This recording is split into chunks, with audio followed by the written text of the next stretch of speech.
this Conor McGregor fight in July is going to be fucking bananas. It's going to be bananas. I mean, people are going to go crazy for the return of Conor McGregor because he's a giant personality. But don't expect the same.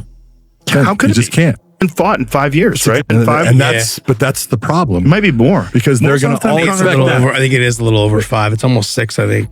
It might be 6 at the time of the fight. It might be. I think it's 5. I think it's 5 right now.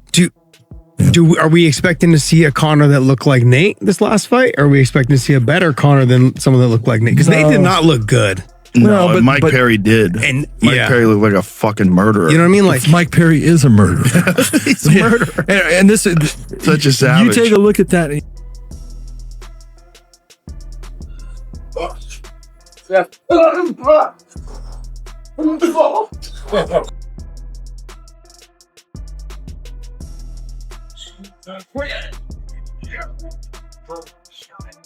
A finish, bro. Mystic Mac is feeling a finish, bro. Finish, bro. Too, like if Max goes in there and puts a beating on him, is this the last time you see Conor? I mean, I doubt it. I suspect he'll try and like find another way to keep this train on the tracks. But like, what if he goes in there? That's a great point. Like shit, you know. That's a great point because is he the type of personality? Now he has lost, and he lost devastatingly to Dustin Poirier in the way, you know. But there was an injury. If he just gets outworked, you know, knocked out, just outworked, like, can he live with that? Like, that's the thing. I'm like, is he gonna be like, no? Now we're gonna see Conor want to turn around and come back in there quicker, you know, like within months, you know, that type of thing, because he just doesn't want to live with that. That'd be interesting. Can Conor do anything with the fighter you're probably more familiar with than anyone in Max Holloway? Well, we know that Conor hasn't been in the game for a long time, and I think a lot of people are thinking that he's just going to lose everything, but that's not the case. He's going to be dangerous. He's obviously going to still be. All right. What did you make of Max's energy? The interview that you did with Rogan on Sunday, he's very confident. A bit rude, wasn't it? He's confident. I didn't see that. You didn't look, Max is all right. Max is good. Max is my son. I sunned Max when we fought those years ago, and I'm going to do so again. He's gotten a lot better since you last fought. Would you not agree? I don't think so. Really? I don't see much. Since 2013? No, I don't see much. I don't see much difference now. Really? No, not so much. Same reaction, same movements. Listen, Max got better after he fought me. He added more moves to his game, but even still, there's only one. So I'm not gonna say I don't rate him. I don't rate any of them. So it's on me now, with my date set, to go and show that, Abby. I don't know. I'm still kind of. I guess it didn't really hit me yet. Didn't really hit me. Because there was big announcements. We talked a little bit about it. Big announcements this last week. But it didn't really boom on me yet. Like, is this really happening? McGregor and Holloway 2 is really happening. The return of Conor McGregor. And this time, this time welterweight, Henry. Let's welterweight, not featherweight. This time it's going to be at McGregor, International Fight League. This is the fight that makes sense. I talked to Max Holloway the other day. I posed this question to him. Do you want to fight Conor? And Max said to me versus McGregor. This is the fight that I want. I am training right now because it's all I want. And when we fought, I was a little boy. Could you ever have imagined losing the BMF title would put you close? McGregor just told the world exactly how this fight ends. Conor McGregor is back in the headlines. And this time, it actually feels like something real is brewing. Not the usual noise, not another retirement tease, followed by a U-turn 6 months later. McGregor is gearing up to share the cage again with Max Holloway. And whatever cooled between them after their first meeting back in 2013 has clearly heated back up. He hasn't been vague about it either. McGregor laid out exactly what he plans to do to Holloway. No hedging, no diplomatic press conference language, just a flat statement of intent. That alone tells you this buildup is different from the usual trash talk cycle that surrounds a big fight announcement. Fighters say a lot of things in front of cameras. Most of it is theater, designed to sell tickets and pad out a press tour. This didn't read like theater. It read like a man who's already pictured exactly how the fight goes and wanted everyone else to picture it too. Here's the thing though. Both men have changed since that first fight. McGregor was a featherweight contender, clawing his way up the ladder back then. Hungry, fast, still building the reputation that would eventually make him a global name. Holloway, meanwhile, was still finding his footing as a young fighter, trying to prove he belonged in the contender conversation at all.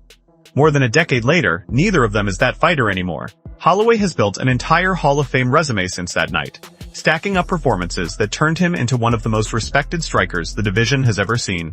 McGregor, on the other hand, has gone on to become one of the biggest names the sport has ever produced. On top of stepping away from the cage entirely for long stretches, chasing other ventures, other headlines, other fights that had nothing to do with Holloway at all. So, when people say this rematch isn't just about who throws the better combination, they're onto something real. It's about legacy. It's about two men who've lived very different careers since their last encounter, both walking back into the same cage with a lot more on the line than a win or a loss on the record book. The skill is obviously going to matter. Nobody's pretending it won't, but the story behind this fight runs a lot deeper than technique. And that's exactly why people can't stop talking about it. There's history here. That is when I'm going to show it. Are you looking forward to fight week, the press conference, all the stuff that you haven't had a chance to take part in? Do you miss all of that? You know, I am ready for it because that can be taxing, but I am ready for it. You know, that takes it out here, but I'm ready for it. And what I am most looking forward to is the bout, the walk, the fight, the announcement, the crowd, the exchanges, and the dominating performance that I plan to put on. When something's taken away from you, you may appreciate it more when it's given back. So just being there with John, being there with the team, like you're riding again. There's a nostalgic feeling to all of this. Oh, the morale in the gym is very nice. It's very good. Good. Max is my son. I sunned Max when we fought those years ago, and I'm going to do so again. He's gotten a lot better since you last fought. Would you not agree? I don't think so. Really? I don't see much. Since 2013? No, I don't see much. I don't see much difference, no. Really? No, not so much. Same reaction, same movements.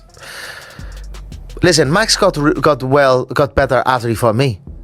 All right. What did you make of Max's energy? The interview that you did with Rogan on Sunday? He's very confident. A bit rude, wasn't it? He's confident. I didn't see that. Look, Max is all right. Max is more moves to his game, but even still, there's only one. So I'm not going to say I don't rate him. I don't rate any of them. So it's on me now, with my date set, to go and show that. And gave way to something sharper. Something that sounded a lot more like a real opinion than a throwaway line for the cameras. That's really the core of it. Holloway has earned plenty of praise over the years, and deservedly so. Multiple title defenses, wins over a long list of ranked contenders, a reputation as one of the most durable, technically sound strikers the featherweight division has ever produced. He's the kind of fighter analysts point to when they talk about volume striking done right, about a gas tank that simply doesn't run out across 5 rounds. None of that is in dispute. Not by McGregor, not by anyone who's actually watched him compete. But McGregor isn't interested in any of it. As far as he's concerned, strip away the wins, strip away the highlight reels, strip away a decade of accolades, and you're still looking at the same fighter who stepped into the cage with him all the way back in 2013. It's a pointed take, and a little dismissive if you ask some fans. The kind of comment that's bound to get clipped and replayed across every MMA channel within the hour. But it fits the persona McGregor has built his entire career around. He's never been the type to hand out compliments to the man standing across from him before a fight, and this build-up has been no different. Whether that's genuine belief or a calculated mind game designed to get under Holloway's skin is something only McGregor really knows. Either way, it's working as a headline generator, and it's got people talking well before either man has thrown a punch. That's the McGregor formula. Like it or not, say the thing that gets repeated, let the cameras do the rest, and watch the build-up take care of itself. Drop your prediction in the comments. Who's walking out of that cage with their hand raised? And more importantly, how do you see it ending? Finish, decision, late stoppage?